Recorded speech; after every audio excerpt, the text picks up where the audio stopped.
আসসালামু আলাইকুম, সবাই কেমন আছেন? আশা করি সবাই ভালো আছেন। তো আজকে আমি আপনাদের সাথে শেয়ার করছি আমার জীবনে আর কি ভয়ঙ্কর একটি ঘটনা ঘটেছে। তো ভাবলাম তোমাদের সাথে শেয়ার করি, আর মনটা একটু পাতলা লাগবে আর কি, ভালো লাগবে। তো আমি জানি না তোমরা বিশ্বাস করবে কিনা, তো আমি তোমাদেরকে কিভাবে যে বোঝাবো যে বিশ্বাস করার জন্য।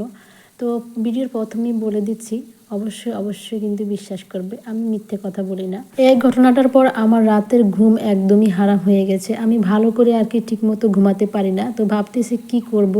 আমার এই ভিডিওটা দেখে আমার কথাগুলো শুনে আপনারা অবশ্যই আমাকে একটু সাহায্য করবেন, আমি আশা করি। ওই রাতে আমি আর আমার চাচাতো বোন মিলে আমার দাদুর ঘরে টিভি দেখতেছিলাম। আমরা সেই সন্ধ্যা 7টা থেকে শুরু করেছি টিভি দেখতে, রাত প্রায় 11:30 বেজে গেছে। তারপর আমরা টিভি দেখতেছিলাম। তো হঠাৎ করে আমার মা জানলার কাছে ডাক দিয়ে বলল, কিরে এখনো টিভি দেখবি, রাত কটা বাজে? আমি মায়ের কথা শুনে জানলাটা মেললাম, মেলে দেখি মা দাঁড়িয়ে আছে। মাকে দেখে বললাম, মা তুমি এখানে কি করছো, ঘুমাও না এখনো? মা বললো, আমি একবার ঘুমিয়েছি, এখন আবার উঠে এসেছি, দেখি তুই কি করতেছিস, এখনো টিভি দেখতেছিস, খাবার খাবি না? ঘরে আয়, খাবার খেয়ে ঘুমিয়ে পড়। আমি মাকে বললাম, মা তুমি যাও, আমি আসতেছি।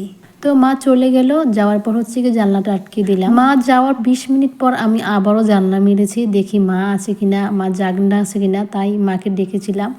যখন একবার দুইবার তিনবার মানে বেলা ডাকতে গেছি, তখন আর মার কোনো সাড়া হয় না। 3বারের কালে আমার সাথে যে ঘটনাটা ঘটেছে, বিশ্বাস করে, আমাদের ছিল বড় উঠান আর কি, জানলা খুললে আর কি উঠান দেখা যায়। উঠোনের সাইডেই ছিল অনেক বড় বাগান, মানে অনেক জঙ্গল ছিল। ওই জঙ্গলের কাছে আর কি প্রস্রাব করার জন্য একটা আর কি প্রস্রাবের স্থান ছিল, ওখানে সবাই আর কি প্রস্রাব করতো। এক কথায় খারাপ জায়গায় ছিল। তো ওইখান থেকে আর কি খসখস আওয়াজ আসছে, আর হচ্ছে কি চিকার একটা আওয়াজ আসছিল। তো আমি ভাবলাম যে চিকা বা ইঁদুর হবে, এরকম করতেছে, মানে খসখস করতেছে। তো তখন আমি হচ্ছে 3বার ডাকতেছি, এই মোট 3বার ডাকতেছি। 3বার ডাকার সময় আর কি এই ঘটনাটা ঘটেছিল। তো মা কোনো সাড়া দিচ্ছে না, আমার মা হয়তো ঘুমিয়ে গেছে। তো আমি যখন ওই জায়গাতে আর কি ভালো করে নজর দিছি, তখন মানে দেখি এত লম্বা মানুষ, আমি তো অবাক হয়ে গেছি। আর একদম চোখের পলকে মানে উঠোনের মাঝ বরাবর এসে পড়ছে, আর এত দ্রুত হাঁটতেছে, আমি দেখতেছি। আমি জানতাম তো যে আত্মা বাকি খারাপ জিনিসে আর কি কোনো মানে ছায়া থাকে না। তো আমি কিন্তু ছায়াও দেখেছি, আর এত ছাদের আলো ছিল, মানে পুরো উঠোন একদম মানে ধকধক করতেছে আলোতে, ছাদের আলোতে। আর ছায়াটা হচ্ছে কি স্পষ্ট বোঝা যাচ্ছে, আর এত দ্রুত আমার কাছে আসছে, আমি কল্পনাও করতে পারি না। আমার চোখের পলকে আমার মানে সামনে চলে আসছে। তখন আমি কি করবো, আমি মানে ভেবেই পাচ্ছি না। আমি তাড়াতাড়ি মানে খাটের উপর বসে পড়লাম। আমার চাচাতো বোন বললো, কি হয়েছে তোর, এত তাড়াতাড়ি মানে দ্রুত মানে খাটের উপর বসে পড়লি, আর চোখগুলো কেমন বড় বড় হয়ে গেছে তোর? আমি কিন্তু ওকে কিছুই বলি না, আমি বললাম যে কিছুই হয় না, তুই একটু জানলাটা আটকা। আমি জানলাটা আটকাতে পারবো না। ও বললো, তুই খুলেছিস, তুই আটকা। আমি বললাম, দেখ আমি ঘরে চলে যাবে, আমার কাছে একটু ভালো লাগে না, আমার কাছে জানি কেমন লাগতেছে, আমার মারে ডাক দে। তো ও বলতেছে, আমি কাউকে ডাক দিতে পারবো না, এত রাত হয়ে গেছে। আর জানলাটাও ও দিয়ে দিয়েছে, মানে ও কিছুই দেখে না জানলাটা দেওয়ার সময়। তো মানে ওইখানে আমরা ঘুমিয়ে পড়েছি।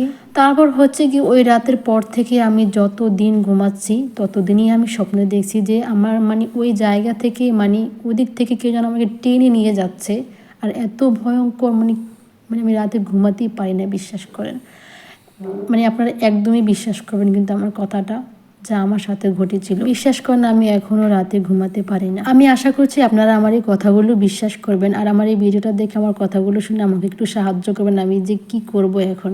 সবার জন্য দোয়া করছি, সবার সাথে যেন এরকমটা না হয়, আর এসব থেকে আল্লাহ যেন সবাইকে হেফাজত করে, কারোর সাথে যেন এরকম ঘটনা না ঘটে। সবার জন্য দোয়া করছি, সবাই ভালো থাকবেন।